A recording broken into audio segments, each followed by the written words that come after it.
George Milton took me 8 times in a single night. By the 9th, his hand gripped my waist, his voice rough with satisfaction as he rasped, "Baby, I want you to use that innocent but sexy look you've got to go seduce Jordan." My entire body went rigid. Then I found out George's first love, Sarah Burns, had been ditched by Jordan Baker, leaving her heartbroken. He wanted me to take revenge for her, to make Jordan taste the agony of being abandoned by the one he loved. After my family had gone bankrupt, I was delivered straight to George's bed. Naively, I believed he treated me differently. After all, I had been the woman at his side the longest, but he only sneered. "The reason I keep you is because you look like Sarah. She's hurting. Now it's your turn to do your part." With reddened eyes, I agreed, swallowing every foolish hope I should never have harbored. Soon I captured the aloof and untouchable Jordan's heart, and for the first time, George lost control. He wept as he begged, "Catelyn, I regret it. Come back to me, please." George Milton's hand clamped around my waist, his voice hoarse and heavy with desire. "Baby, I want you to use that innocent but sexy look you've got to go seduce Jordan Baker." I went completely still. Confused, I looked up at him, my eyes wet, the corners red. The sight only made his breathing rougher, and he thrust into me with a new, raw intensity. After another round of frantic movement, he finally went quiet. Satisfied, he wrapped himself around me from behind, resting his chin on my shoulder, his hot breath spilling over my neck.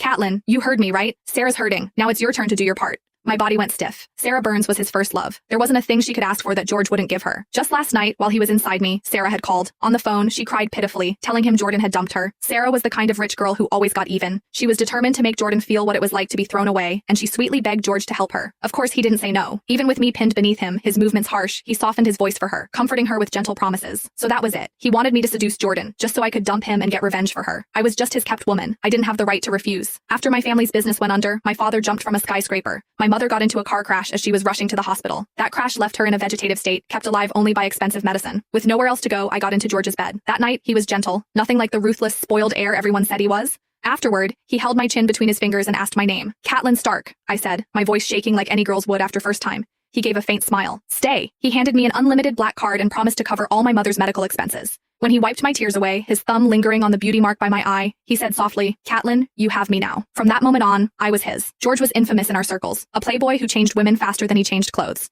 But after me, he seemed to calm down.